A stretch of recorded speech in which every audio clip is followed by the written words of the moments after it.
নমস্কার, আমরা এসেছি বেলগাছিয়া মহাত্মা অশ্বিনী দত্ত বিদ্যাপীঠ থেকে। আমাদের নাটক ভারতবর্ষ সূর্যের এক নাম। আসলে আমরা একালের চোখে সেকালকে দেখতে চাইছি। কথায় কথা বাড়ে, সময় নষ্ট না করে সরাসরি চলে যাব আমাদের স্নেহের ছাত্রছাত্রীদের কাছে।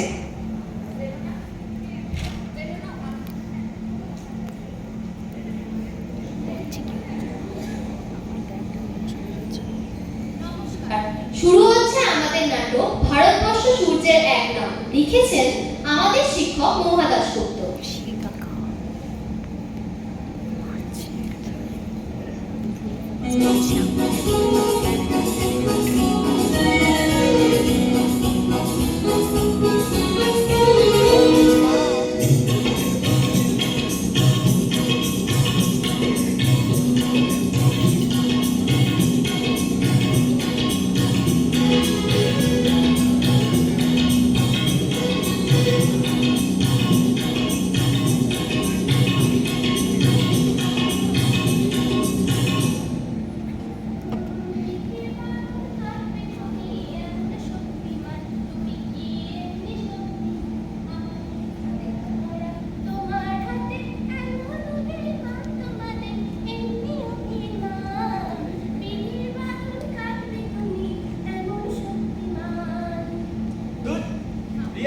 জমছে না, ফিলিংস আসছে না ভাই।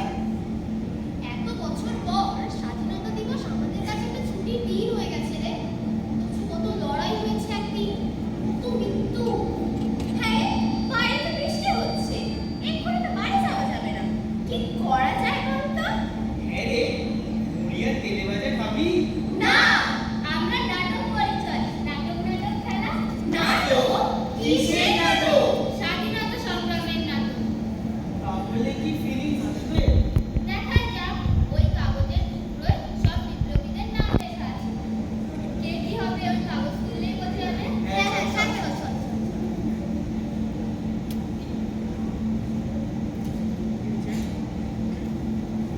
বিনয়, বাদল, দীনেশ। আর আমি সিমসন আছে।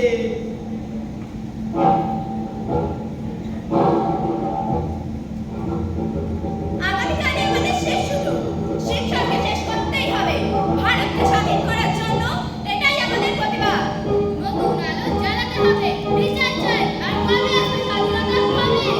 কাল হয়তো আমাদের জীবনের শেষ দিন, আর কোনো দৌড় আমাদের জীবনে আসবে না। কিন্তু ভারতবর্ষে নতুন সকাল আসুক। আগুন জ্বালিয়ে চাই আমরা। ওই দেখ, রাইটার্স বিল্ডিং। বন্দে মাতরম।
বয়স ছিল তখন তাদের, সামনে ছিল উজ্জ্বল ভবিষ্যৎ। তবুও তারা স্বাধীনতার লড়াইয়ে অংশগ্রহণ করেছিলেন, স্বাধীনতার লড়াইকে কয়েক ধাপ এগিয়ে দিয়েছিলেন। খেলতে খেলতে ভুলটা কেমন ওরাও ভুলে গেল। আচ্ছা, আমরা সত্যি স্বাধীনতার মানে বুঝি? না মনে হয়। কিন্তু চেষ্টা তো করতেই পারি বল। হ্যাঁ, চেষ্টা করব। এ দেশকে নতুন করে ভালোবেসে এগিয়ে নিয়ে যাব।